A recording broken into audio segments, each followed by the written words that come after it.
Hello and welcome. It is time once again to try to fix something. And today we're going to be working on an Xbox One S Blu-ray edition, gray in color, which I've not seen one of these yet. And I bought this thing as non-working, of course, and the listing said that it was every HDMI pad was ripped off. So I don't know if the port's just so loose you can tell, or if they tried to do a replacement and it failed. We can look at the back of it here. I have a feeling they tried to do a replacement and it failed. It's a different color. Looks like the originals are black. And this one is not loose, but I'm going to guess this is a failed DIY attempt. I do want to try to power it up though, just to see if that's, if it's actually turning on or not.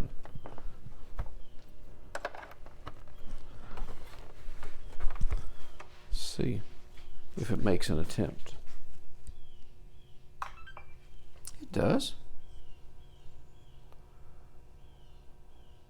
I did not. I guess I'll try hooking up the HDMI, although it does say every pad is ripped.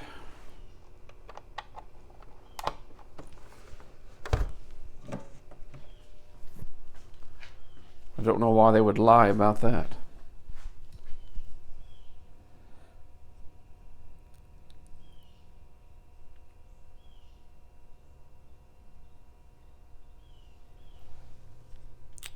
Yeah, pretty much no signal.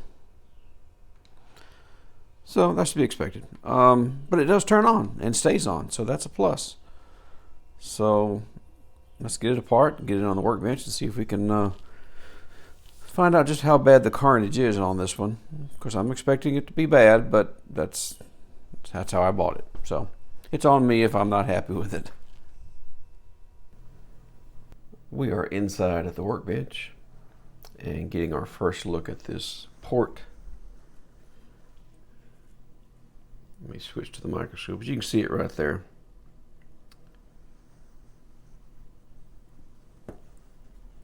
And it said all the pads were ripped. I see 4 perfectly healthy pads right there. So yeah, somebody tried to replace this port. And I don't know why. I guess they put it on. This is obviously a replacement port. You can tell by the color. But yeah, so only 14 pads to repair. I am going to pull this port off. This port looks fine. It doesn't look damaged. So I may reuse it. But I am going to pull it off. Because, you could run jumper wires from like here, like this one here, on top of it. But I think what I want to do is try to remake some pads underneath there. So to do that, I need to pull this port out of the way. And what I'm going to try to do, let me get a piece of it if I have an example. I'm going to try to flatten a piece of copper wire out like this. I was playing around with it earlier. Get it in the shot if I can get it right there. And solder that, of course, to the tip, and I'll glue this down in these little, slots. I'm going to try to do it nice and neat, which is going to take me a while. But that's my plan. I'll make me some pads. I don't have any pad strips, and I'm not sure how well I would like those things. But I'll give this a try. I've done this before on some connection somewhere. I can't remember where it was. But the first thing to do is get this port off, and we'll get to fixing our missing pads.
Alright, well I think I'm finally done reconstructing those pads.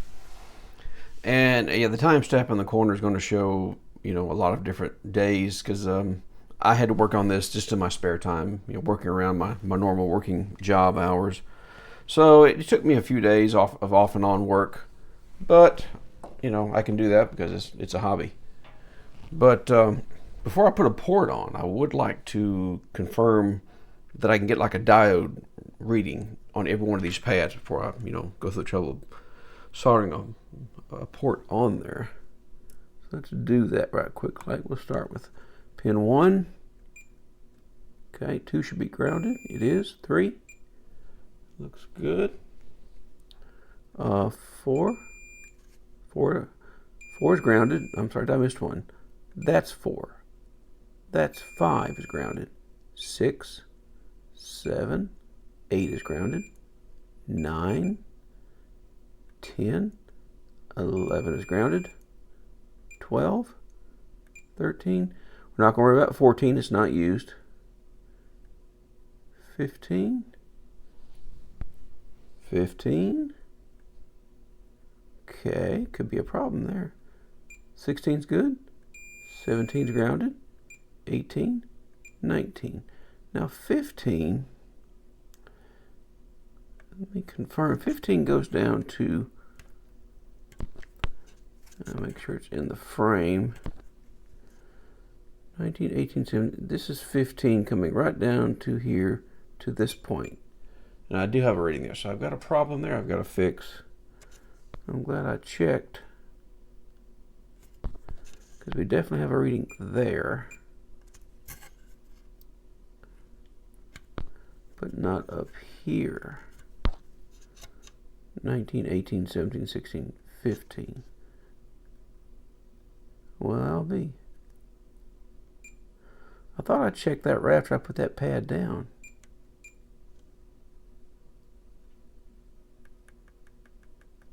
Okay.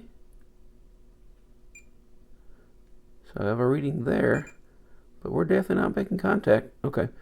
Well, that's good to know. I got to fix the 15, and I think we'll be ready to put a port on, though. All right, I went back and redid 15. Some of that UV mask had gotten down on the trace. It was between the wire and the trace, and UV mask is going to do what UV mask does, and did not allow solder to stick. But I cleaned that all up. I have not, remasked it yet, but I'll show you. We have a good connection now. All right, so let me put a little UV mask on that, and we'll be ready to put a port on.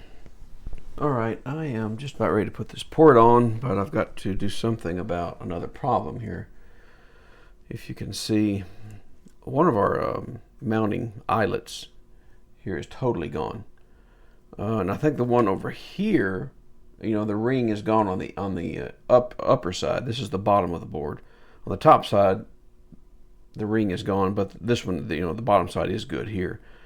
But this one, it looks like the ring is just totally gone. There's nothing in there. There's nothing in the middle. There's nothing on the top or the bottom. So I'm going to have to add a piece of wire or something, maybe a cross like this. I can't get onto these vias here. I'm not sure what those are. They're apparently not ground, or they would have just tied them to ground. They're isolating them from ground. But we're going to try to strengthen this in some way to give this port a little extra strength. We do have these other mounting eyelets, but I would love to have that one as well. So yeah, I'm going to have to do something about that.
here we are back out in the garage, and I think we're ready to test.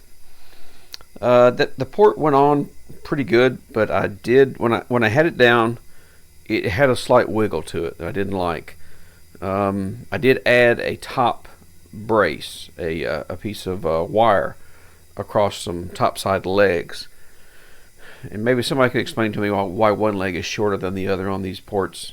Is it just the replacement ports? I don't know. This is the first one I've ever changed.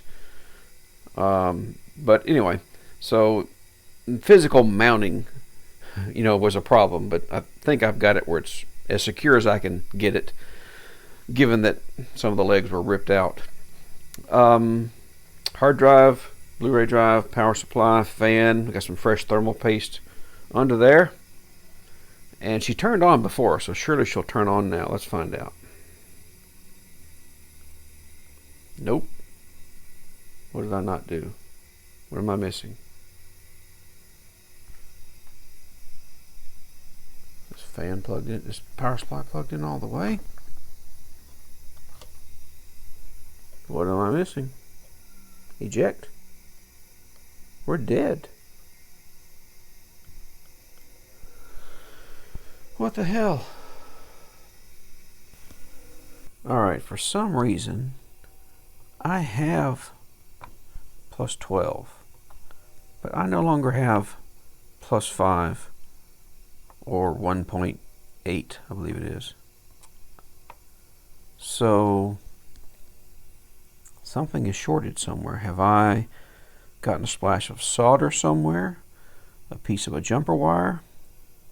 I don't know. Let's get it back inside and figure it out. Well, we are inside the workbench again, and it looks like our issue is going to be that our 5 volts is shorted hard to ground. And I know I had to have done it somewhere around that port. Yep. Alright, well, I found the short, and pretty much exactly where I thought it would be. And today I learned. Remember that extra brace I was telling you I added up top? Makes it nice and strong, looks good. But that, what I soldered to, is not ground. That's 5 volts. That's the 5 volt bus right there. If you look, it's isolated from these ports. It was isolated over there. So anyway, that's where I shorted the 5 volts to ground. And what I'm thinking about doing, if I get away with it, is isolating this part of it, because I still need that bracing. I need it. So what if I were to cut this right down through here so I could keep my brace? Would it really be that wrong?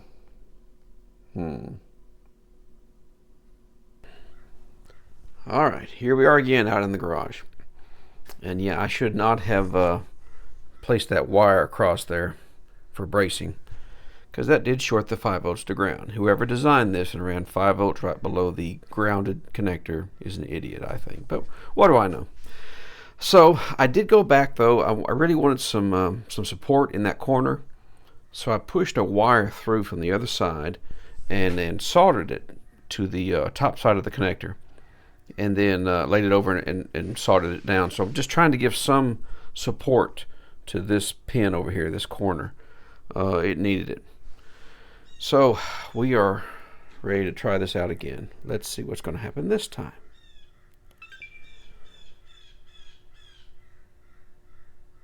Okay.